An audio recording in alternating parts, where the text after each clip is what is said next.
Marilah kita berdiri semua, menyangkat pujian ini.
Terima kasih Tuhan. Kami menyerahkan diri di hadapan-Mu karena kami tahu hanya Engkau-lah Tuhan yang dapat menolong kami. Hanya Engkau Tuhan yang dapat menyertai kami. Tanpa Engkau Tuhan, kami tidak ada artinya hidup. Karena itu Tuhan, kami serahkan seluruh hidup kami dalam tangan-Mu. Hari ini Tuhan, kami datang kepada-Mu memuji dan memuliakan nama-Mu. Biarlah kebaktian kami ini hari ini Tuhan, Kau sertai kami. Dan biarlah Tuhan berjalan sesuai dengan kehendak-Mu. Kami tidak izinkan satupun Tuhan roh jahat, roh mengganggu segala konsentrasi kami. Kami hanya mengundang roh-Mu Tuhan ada bersama kami. Terima kasih Tuhan, kami berdoa yang hadir pada saat ini Tuhan berkati. Dan juga Tuhan saudara kami yang belum hadir dan tidak dapat hadir pada saat ini, kami serahkan dalam tangan-Mu. Biarlah Tuhan yang menyertai mereka dimanapun mereka berada. Berpujilah nama-Mu Tuhan, kami berdoa dan mengucap syukur akan kebaikan di dalam nama Yesus. Kami mengucap syukur, haleluya, amin. Berikan salam-salam dengan saudara-saudara kita. Kita akan melanjutkan, lalu kita besarkan nama Yesus.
bahwa kami rindu Tuhan, Engkau hadir dan mengurapi setiap kami pada malam hari ini Tuhan.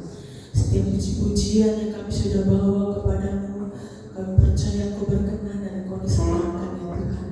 Dan sebentar Bapa, kami rindu untuk ditaburi dengan benih firman-Mu. Kami membuka hati kami Tuhan, kami membuka pikiran kami. Kami mau menerima, mau menangkap semua apa yang Tuhan sampaikan pada malam hari ini Tuhan. Pakai hamba-Mu Tuhan, pakai dengan urapan kuasa-Mu, pakai dengan urapan yang baru Tuhan. Sembunyikan hamba-Mu di balik salib-Mu, biar Engkau yang berkata-kata Tuhan, Engkau yang menyampaikannya Tuhan melalui hamba-Mu. Engkau pakai hamba-Mu terus dan terus sampai semuanya Tuhan apa yang Kau kehendaki tersampaikan. Kami akan duduk diam untuk mendengarkan firman Tuhan di dalam nama Tuhan Yesus Kristus. Haleluya, amin. Shalom Bapak Ibu Saudara kasih Tuhan. Selamat malam. Puji Tuhan. Meskipun banyak yang terhalang dengan banjir ya, tetapi saya melihat kita semua antusias untuk mencari Tuhan, amin. Haleluya, puji nama Tuhan. Malam hari ini saya tukar jadwal dengan Ibu Gembala ya. Terima kasih sebelumnya kepada koordinator pelayan yang sudah mempercayakan pelayanan ini. Saya tukar jadwal dengan Ibu Gembala karena tadi Ibu Gembala mengantar Jin ke dokter ya, takut telat, takut terlambat sampai di sini. Puji Tuhan. Malam hari ini saya rindu kita belajar bersama ya. Saya sering kali katakan bahwa setiap saya menyampaikan firman Tuhan, lagi dan lagi saya hanya katakan bahwa kita belajar bersama. Karena saya nggak mengajari Bapak Ibu, tapi kita menggali bersama, amin. Kita belajar bersama tentang kebenaran firman Tuhan. Saya rindu, saya nggak tahu kenapa, tapi ini yang Tuhan taruh dalam persiapan yang saya siapkan ya. Malam hari ini saya rindu berbicara, kita belajar tentang kata padang gurun. Setiap kita, saya percaya tahu ya apa itu yang dimaksud padang gurun secara rohani. Tapi sebelumnya secara kata bahwa padang gurun itu adalah satu tempat atau satu wilayah yang minim curah hujannya, bahkan sangat sedikit. Kalau kita membayangkan padang gurun itu adalah satu tempat yang apa ya Bapak Ibu? Panas, gersang, tidak ada air, tidak ada tumbuhan ya. Nah, malam hari ini mari kita belajar, kita buka di dalam Alkitab, dalam kitab Ulangan pasal yang ke-8.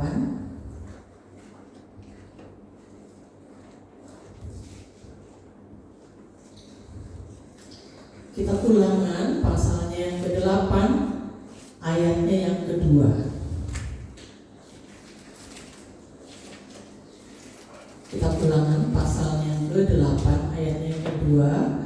Saya akan bacakan, demikian bunyi firman Tuhan.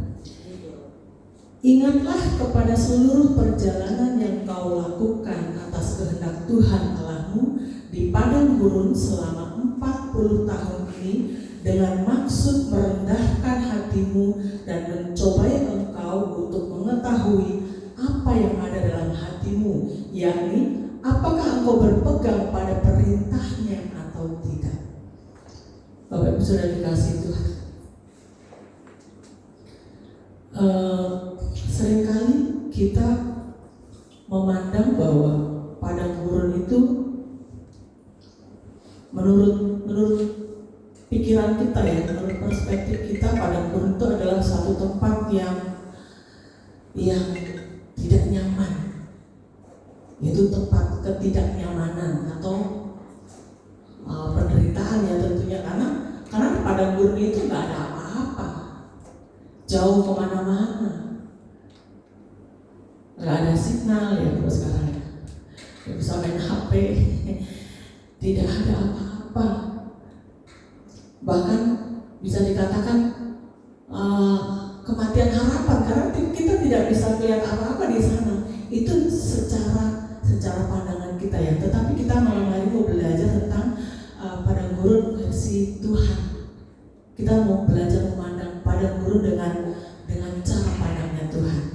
Kalau menurut pandangan Tuhan, padang gurun itu adalah proses, adalah persiapan, adalah perjumpaan.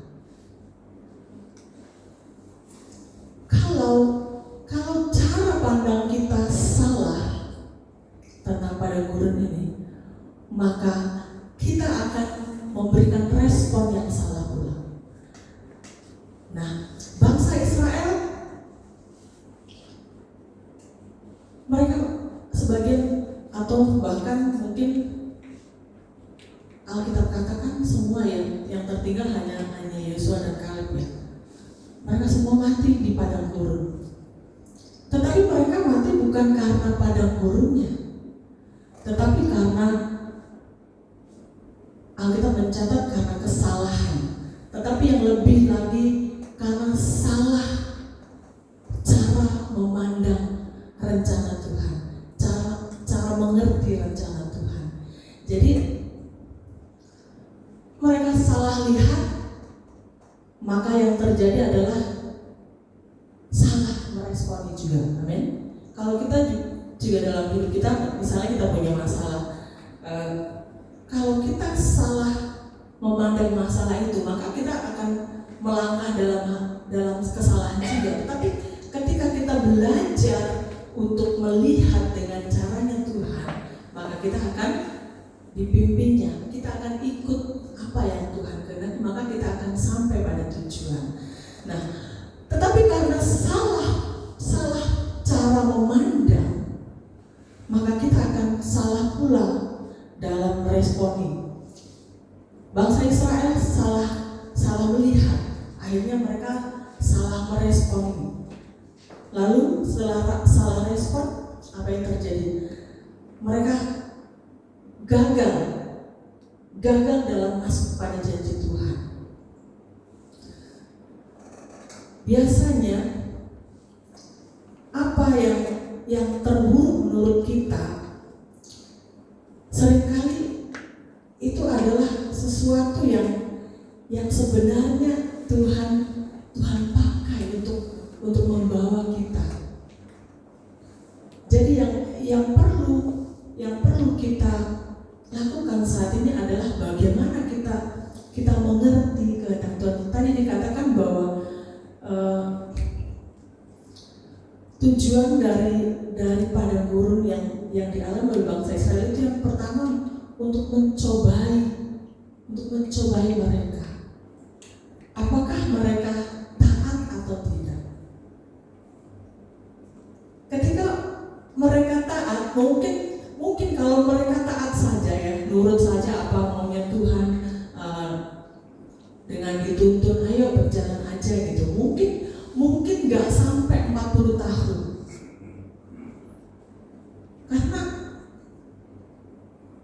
Karena mereka tidak taat, makanya waktunya semakin panjang. Karena Tuhan mungkin mau supaya mereka ini dididik di dalam perjalanannya. Sebenarnya perjalanannya adalah tuntunan supaya mereka ini mengerti. Dikatakan bahwa untuk mencobai. Kalau saja mereka langsung gitu ya, langsung taat gitu, mungkin nggak sampai 40 tahun. Mungkin jalannya akan langsung sampai gitu. Tapi karena mereka bangsa Israel adalah bangsa yang tidak taat, bahkan mereka sering kali bersungut-sungut. Padahal Tuhan sudah mempersiapkan semuanya. Tuhan membawa mereka ke padang, tetapi Tuhan itu menjamin semuanya loh. Bukan membiarkan mereka ini taruh di padang belantara yang nggak ada apa-apa, nggak tahu kemana-mana.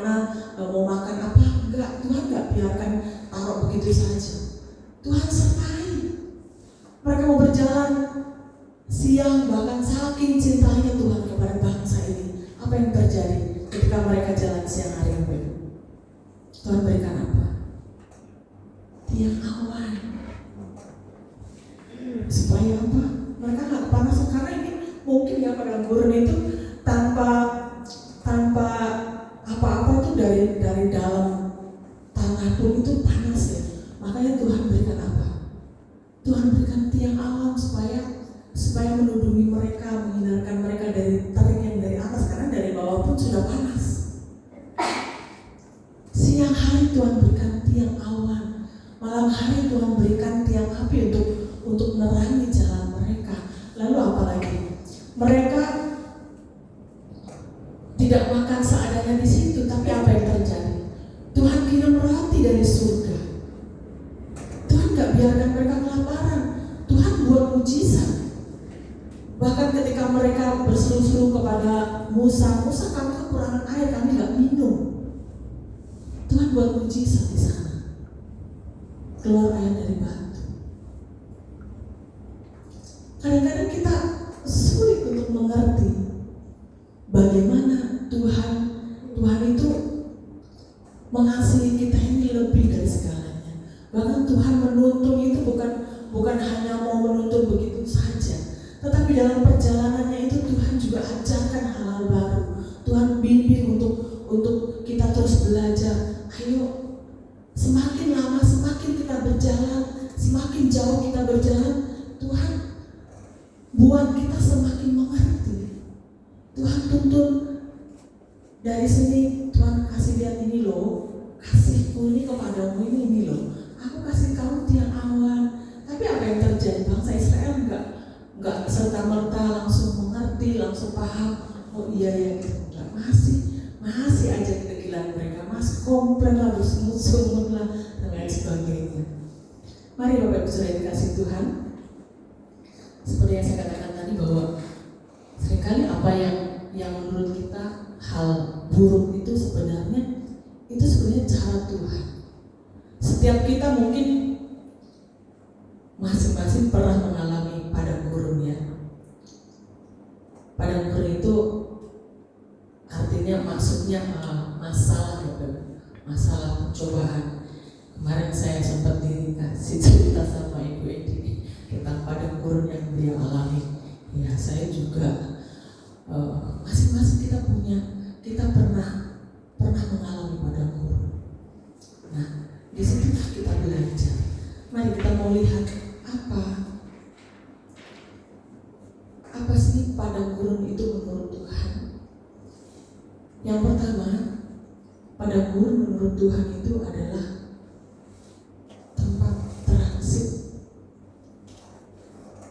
Atau tempat transit itu tempat singgah sementara ya. Biasa transit itu digunakan, kalau kata transit itu digunakan untuk orang yang misalnya naik pesawat ya, mau ke luar negeri. Transit kemana? Kemarin saya punya teman suami saya ya, beliau pergi ke Yunani. Dia bikin di status dia sedang transit di Paris, lalu dia foto di bawah Menara Eiffel ya, dia foto-foto di sana, lalu bilang lagi ini lagi transit di mana namanya, pokoknya di daerah sana ya, di tempat-tempat yang bagus-bagus gitu, dia foto-foto gitu. Nah itu arti transit itu adalah perhentian sementara dalam suatu perjalanan. Nah, padang gurun ini juga adalah tempat transit sebenarnya. Bangsa Israel tadinya dari mana? Dibawa Tuhan dari Mesir. Tujuan mereka ke Kanaan. Jadi padang gurun ini adalah tengah-tengahnya, tempat yang dilewati. Tapi karena mereka harus menginap, jadi dikatakan tempat transit karena masih akan meneruskan perjalanan menuju ke Kanaan.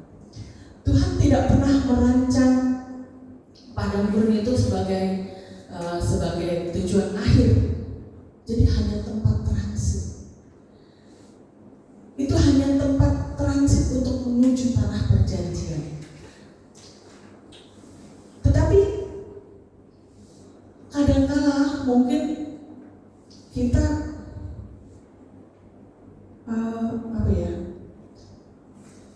kita kecewa lalu tidak mau meneruskan perjalanan itu, apa yang terjadi Bapak Ibu? Sementara itu kan hanya tempat transit. Tapi seringkali ada aja ya kita ngalamin, Tuhan ini kok bawa aku kemana sih ini maunya? Kok tempat kayak gini dibawanya aku? Kalau kita kecewa dengan keadaan itu, dengan padang gurun yang kita akan lewati bersama Tuhan itu, maka apa yang akan terjadi? Kita tidak akan pernah sampai, kita akan gagal. Jadi maksudnya begini, jangan kita berhenti di tempat transit itu dan menjadikannya satu tempat yang permanen gitu. Apa yang terjadi kalau ini padang gurun lalu kita mau diam di sini aja, kita mau berkemah di sini di padang gurun ini? Apa yang akan terjadi? Ini padang gurun hanya tempat transit. Kita nggak boleh diam di tempat. Kita harus tetap berjalan apapun itu. Karena apa? Tuhan menyertai lo, Tuhan memimpin lo, Tuhan nggak tinggalkan.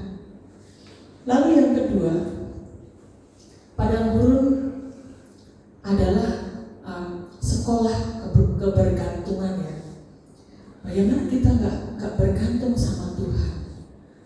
Tempat itu adalah tempat di mana tidak ada apa-apa. Kita mau ke kiri kosong, ke kanan kosong, ke depan kosong, ke belakang kosong. Tuhan izinkan itu supaya apa? Kita melihat ke atas, kita melihat Tuhan, kita bergantung dan berseru kepada Dia. Karena tidak ada lagi yang kita bisa andalkan di situ kecuali kita melihat, merubah hadapan kita ya, memperhadapkan diri kita ke arah yang lain yang biasanya kita cuma bisa menghadap kiri kanan depan belakang. Tapi ketika sudah ada di padang gurun itu tidak ada tempat lain lagi selain kita menengadah ke atas kepada Tuhan, selain kita berseru kepada Tuhan.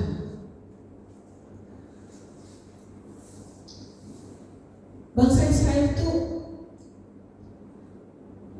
hidup dari mana yang Tuhan kasih, tetapi mereka juga masih bersungut-sungut minta daging. Tuhan masih kirim juga burung puyuh. Kurang apa? Tidak kurang apa-apa sebenarnya, tetapi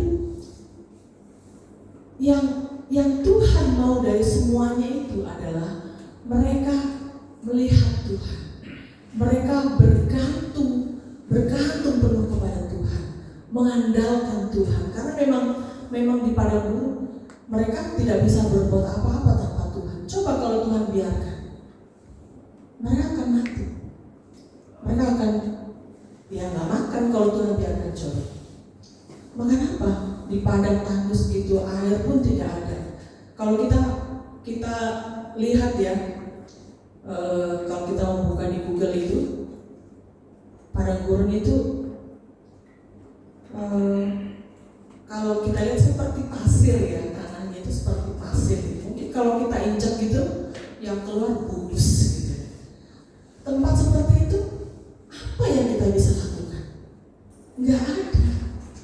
Bahkan binatang-binatang yang ada di sana pun itu harus melalui proses adaptasi yang luar biasa untuk bisa terbiasa dengan keadaan itu. Dengan keadaan tidak ada air, tidak ada rumput, makan apa mereka? Jadi itulah makanya dikatakan belajar atau sekolah kebergantungan. Jadi harus mengandalkan Tuhan, bergantung kepada Tuhan. Lalu yang ketiga, padang gurun adalah tempat pengenalan. Kenapa dikatakan tempat pengenalan? Di padang gurun Tuhan tidak hanya mau mengajar kita bergantung, tetapi juga untuk mengenal hatinya. Ini yang agak sulit mungkin dilakukan. Sebagai kita juga sering mengalami, kita sebagai orang yang mungkin keras kepala ya. Bagaimana mungkin kita mau mau menyadari. Orang yang keras kepala itu sulit untuk menyadari. Sedangkan yang Tuhan mau di dalam proses, di dalam keadaan padang gurun itu adalah kita mengenal hatinya. Kita belajar untuk mengerti apa maunya Tuhan. Dengan apa kita belajar? Bagaimana caranya kita belajar mengenal isi hatinya Tuhan? Itu dengan terus berkomunikasi dengan Tuhan, melakukan hubungan yang lebih dekat lagi dengan Tuhan. Kita datang ke Tuhan. Dia tuh mau, Tuhan itu sebenarnya mau dekat dengan kita. Dia lebih menyukai hubungan daripada pelayanan sebenarnya. Tuhan lebih menyukai kita melayani Dia itu dengan kerendahan hati, dengan kita datang merendahkan diri di hadapan Tuhan, membangun hubungan dengan Dia. Itu yang lebih Dia sukai. Memang tidak menutup kemungkinan dan tidak dipisahkan sebenarnya yang pelayanan, misalnya melayani pekerjaan Tuhan, tetapi justru yang lebih Tuhan fokuskan itu adalah melihat bagaimana hati kita. Bagaimana hati kita ini mau nggak berharap sama Tuhan? Bagaimana hati kita ini mau nggak mengandalkan Tuhan? Bagaimana hati kita ini mau nggak terus intim dengan Tuhan, dekat dengan Tuhan? Hari-hari ini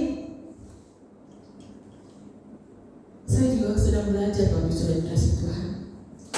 Saya masih terus belajar bagaimana untuk bisa terus dekat dengan Tuhan. Karena belajar itu nggak pernah habis. Kalau Bapak Ibu Saudara mungkin belum memulai, hari ini pun kita masih bisa memulai.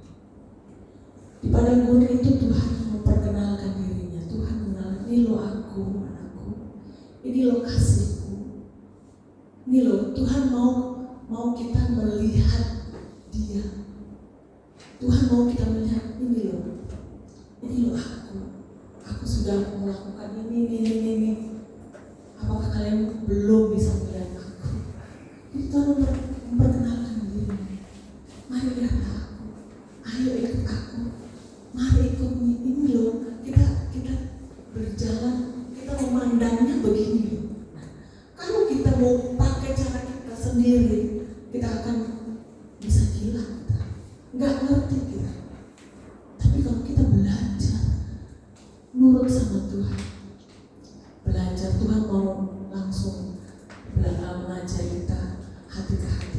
Jadi dengan bertekun merendahkan diri di hadapan Tuhan. Jadi di padang gurun itu Tuhan mau menyatakan kasih-Nya, Tuhan mau menyatakan kuasa-Nya, Tuhan mau menyatakan kesetiaan-Nya. Kita tidak lagi hanya tahu tentang Tuhan, tapi mulai mengalami Tuhan secara pribadi. Jadi ternyata padang gurun itu bukan hanya tempat pujian, tetapi tempat bagaimana Tuhan menyatakan dirinya agar kita ini belajar untuk intim dengan Tuhan. Bapak Ibu Saudara dikasih Tuhan, menjadi perenungan kita pada malam hari ini, apakah kita sedang ada di padang gurun? Apakah yang Tuhan ingin ajarkan di sana? Apakah kita melihat padang gurun dengan cara pandangnya Tuhan, atau masih saja kita melihat dengan cara pandang kita sendiri? Tadi saya sudah katakan bahwa kalau kita melihat padang gurun dengan cara pandang kita, maka kita tidak akan bisa maju. Tujuan iman kita, tujuan kita percaya dengan Dia adalah kita mengenal Dia, mengerti apa maksudnya. Semakin hari kita semakin serupa dengan Dia. Tetapi jika kita tetap dengan cara kita kita tidak mau mengikuti apa caranya Tuhan, kita tidak mau nurut apa yang Tuhan mau, maka kita akan berjalan di tempat, kita tidak akan bisa maju. Jadi malam hari ini Bapak Ibu Saudara dikasih Tuhan, ketika dikatakan bahwa padang gurun adalah tempat persiapan kita untuk kalau perjalanan bangsa Israel dari Mesir dibawa ke Kanaan, dikatakan bahwa di Kanaan itu adalah tempat yang berlimpah-limpah susu dan madunya. Jadi kita dipersiapkan oleh Tuhan untuk menerima berkat yang lebih besar di sana. Kalau kita tidak mempersiapkan diri, mungkin kita tidak akan mampu, kita tidak akan bisa menerimanya. Kadang kita sering mendengar begini ya, kalau ingin diberkati Tuhan secara luar biasa, persiapkan dulu kapasitasnya. Kapasitas kita ini harus kita persiapkan. Kadang artinya begini, kadang ada orang yang tiba-tiba kaya, tetapi karena dia tidak punya persiapan mental, akhirnya dia tidak tahu cara menggunakan kekayaan. Benar? Ya. Jadi kita dipersiapkan.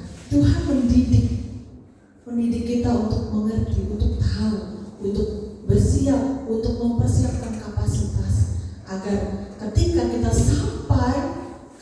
kita sampai di tujuan, ketika Tuhan sudah memberikan apa yang dijanjikannya kepada kita, maka kita memiliki kebijaksanaan dalam mengatur, dalam memperlakukan apa yang Tuhan sudah beri. Kita nggak bisa semena-mena memperlakukan firman, memperlakukan berkat-berkat yang Tuhan kasih. Jadi makanya Tuhan persiapkan, Tuhan didik sepanjang perjalanan pada gurun itu adalah tempat kita belajar. Tuhan memperkenalkan dirinya, ini loh aku ajari kamu ini hal ini supaya engkau mengerti, dan ketika engkau sampai di tempat tujuan, engkau paham bagaimana memperlakukan berkat-berkat Tuhan, bagaimana kita berlaku, bagaimana memposisikan diri sebagai anak Tuhan yang sudah ditempatkan di tempat yang Tuhan inginkan. Seringkali mungkin kita nggak mengerti, seringkali kita nggak paham. Ketika kita mulai kaya, akhirnya kita lupa. Ketika kita mulai diberkati, akhirnya kita tahu cara menggunakannya, akhirnya kita berpoya-poya, kita menggunakan dengan asal-asalan. Itulah yang Tuhan jaga dan didik kita itu agar kita ini menjadi orang-orang yang bijaksana, orang-orang yang mengerti bagaimana mengikut Tuhan, memperlakukan segala apa yang Tuhan sudah berikan untuk kita. Karena itu, Bapak Ibu sudah dikasih Tuhan, padang gurun adalah tempat pengharapan, di mana Tuhan adalah satu-satunya tempat kita berseru. Jadi ketika kita berada dalam satu keadaan seperti berada di padang gurun, jangan lupa kita ada pengharapan, yaitu Tuhan. Jadi jangan lari ke tempat lain. Kita jangan ke kiri dan ke kanan, ke depan belakang. Tuhan mau kita berpengharapan kepadanya, kita menengadah kepada Dia. Puji nama Tuhan. Bapak Ibu sudah dikasih Tuhan. Dalam Yesaya 55 ayat 8 dan 9 dikatakan bahwa Tuhan hendak membuat sesuatu yang baru. Ketika kita sudah ikut apa yang Tuhan mau, apa yang Tuhan kehendaki, Tuhan kita sudah nurut, kita sudah mengenal Tuhan, maka Tuhan akan membuat sesuatu yang baru bagi kita. Tuhan akan memperkenalkan dirinya. Jadi malam hari ini mengingatkan kita semua, jangan pernah lari dari padang gurun, jangan pernah melenceng ketika Tuhan bawa kita ke padang gurun, karena disitulah proses yang benar-benar Tuhan, proses yang Tuhan kawal. Tuhan itu justru sedang menuntun kita, bukan meninggalkan kita. Karena dari situ Tuhan menyatakan apa yang Tuhan rencanakan. Tuhan memancarkan air kehidupan dari situ. Tuhan mengadakan apa yang tidak ada menjadi ada. Tuhan menyatakan janjinya di situ. Jadi ingat satu hal, bahwa di sanalah, di padang gurun lah, Tuhan mengajar kita banyak hal, menuntun kita, bukan meninggalkan kita. Jadi kita harus pegang bahwa Tuhan tidak meninggalkan kita, tetapi di tempat-tempat yang mungkin kita merasa tidak nyaman, kita merasa tidak enak, aduh ini apa ini yang Tuhan bawa ini, apa ini Tuhan yang Tuhan kasih. Di situ Tuhan tidak meninggalkan kita, tapi disitulah Tuhan menuntun kita, Tuhan memegang tangan kita, mengajari kita hal-hal yang supaya kita mengerti ke depan bahwa inilah yang Tuhan mau, inilah yang Tuhan kehendaki dalam kehidupan kita. Puji nama Tuhan, Tuhan memberkati kita semua. Bila apa yang kita sudah pelajari bersama pada malam hari ini membuat kita semakin mengerti bahwa setiap hal yang Tuhan bawa kita untuk jalani, Tuhan tidak pernah melupakan kita di sana. Bahwa Tuhan tetap menuntut tangan kita, Tuhan tidak pernah melepaskan kita. Kita mungkin merasa bahwa ketika di padang gurun itu merasa sesak, nggak bisa ngapa-ngapain. Dan justru di saat-saat itulah Tuhan itu ada. Tinggal bagaimana respon kita. Apa kita mau ke kiri, mau ke kanan, mau ke depan, ke belakang. Tuhan menunggu kita meresponnya. Karena Dia ada, Dia menuntun kita. Tinggal bilang, Bapa, aku percaya. Karena Engkau yang memegang tanganku. Aku percaya Engkau tidak meninggalkan aku. Tuhan itu selalu dan selalu menuntun kita. Tapi kadang seringkali kita yang melepaskan tangan. Karena kita merasa hebat, kita merasa aku bisa jalan sendiri Tuhan. Kita belajar terus peka terhadap apa yang Tuhan mau dalam hidup kita. Bahwa Tuhan menuntun kita, bukan meninggalkan kita. Firman Tuhan, firman Tuhan. Sampai di sini saya percaya Tuhan sedang mengerjakan sesuatu yang indah, sesuatu yang ajaib dalam kehidupan kita. Haleluya. Terima kasih Tuhan. Dengan kasih Kristus nanti Ibu Edi akan pimpin kita dalam doa. Firman Tuhan. Terima kasih Bapak yang baik untuk kebenaran firman-Mu yang telah disampaikan hamba firman-Mu senantiasa memberikan kami kekuatan yang mengajarkan kami kita mengharapkan kepada-Mu di setiap permasalahan kehidupan kami pribadi pribadi. Biarlah Tuhan lalu kebenaran firman-Mu kembali menguatkan kami Bapak. Berkati terus pelayanan hamba-Mu pada saat ini Tuhan, sehingga pelayanannya semakin memuliakan nama Allah Bapa. Terima kasih Tuhan, terima kasih Yesus. Ampunilah kami semua pelanggaran kami Bapa. Dalam nama-Mu kami berdoa mengucap syukur. Haleluya. Amin.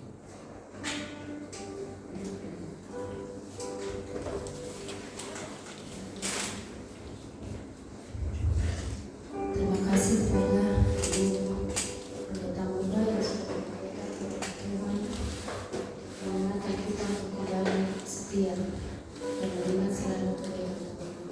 Kita kembali memuji nama Tuhan dan kita akan memberikan persembahan. Kami undang yang bertugas.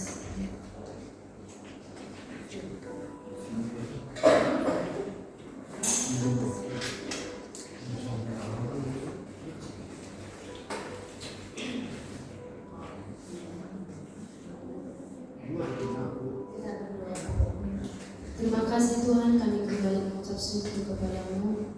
Kalau kami Tuhan sudah dipimpin firman-Mu, kami Tuhan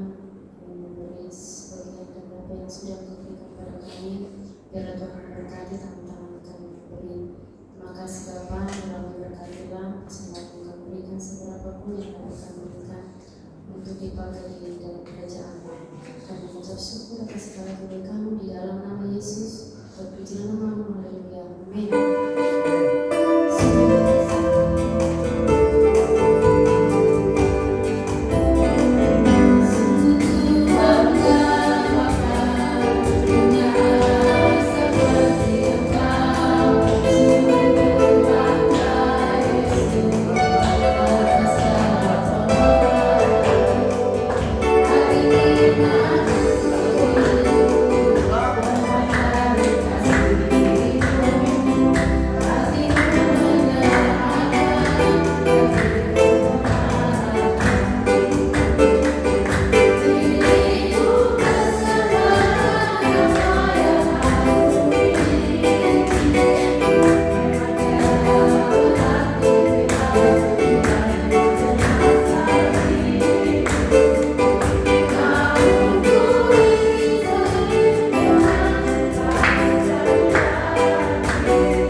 Setiap dari kita ada kalanya Tuhan izinkan kita masuk dalam padang gurun.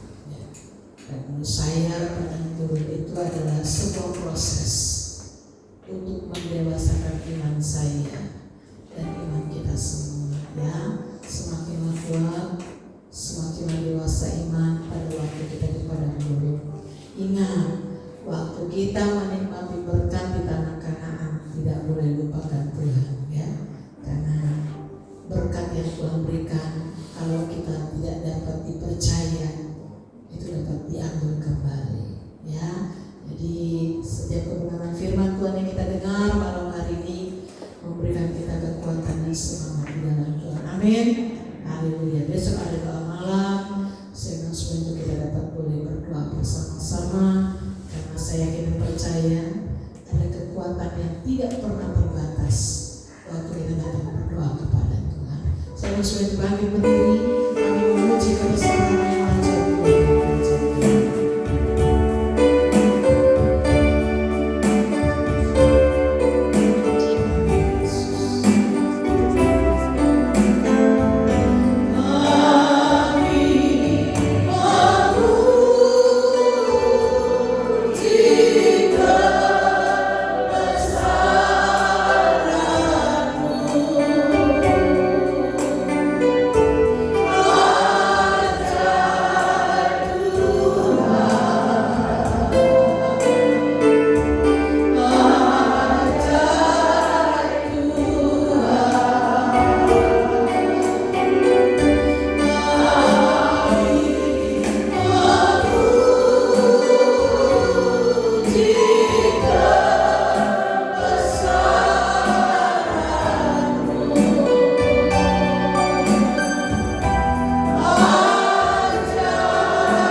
Kami bersyukur untuk waktu dan kesempatan yang luar biasa malam hari ini.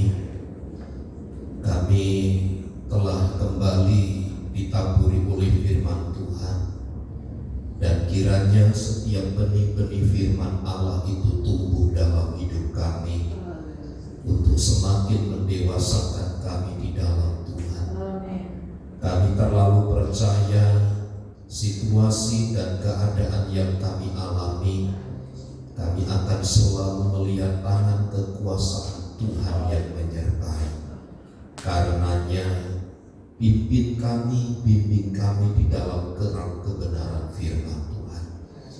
Diberkatilah usaha pekerjaan kami, diberkatilah rumah tangga kami. Kami tahu Engkau memperhitungkan segala jerih lelah kami. Tuhanlah yang kiranya dipermuliakan atas segala sesuatunya. Kepulangan kami dari tempat ini pun sampai di rumah dengan selamat tanpa berkurang satu apapun. Penyertaan dan pembelaan Tuhan yang melengkapkan kepada kami untuk kami semakin berdiri teguh di dalam Tuhan. Lihat pribadi lepas pribadi kami, dengar pergumulan dan doa kami. Terus tunjukkanlah kasih-Mu kepada kami sehingga kami semakin menyadari betapa Tuhan di atas segala-galanya. Bersyukur buat kemurahan Tuhan. Di dalam nama Tuhan Yesus kami berdoa. Mari saudaraku, angkat tanganmu dan terimalah berkat Tuhan.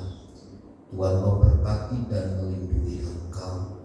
Tuhan menyinari engkau dengan wajah-Nya dan memberi engkau kasih karunia. Tuhan menghadapkan wajah-Nya kepadamu dan memberi engkau damai sejahtera. Kiranya kasih karunia dari Allah Bapa, cinta dan kasih sayang dari Tuhan Yesus Kristus, persekutuan penghiburan dan kekuatan dari Allah Roh Kudus yang menyertai dan memberkati hidup kita saat ini dan sampai selama-lamanya. Kami terima berkat Tuhan di dalam nama Tuhan Yesus Kristus. Kita semua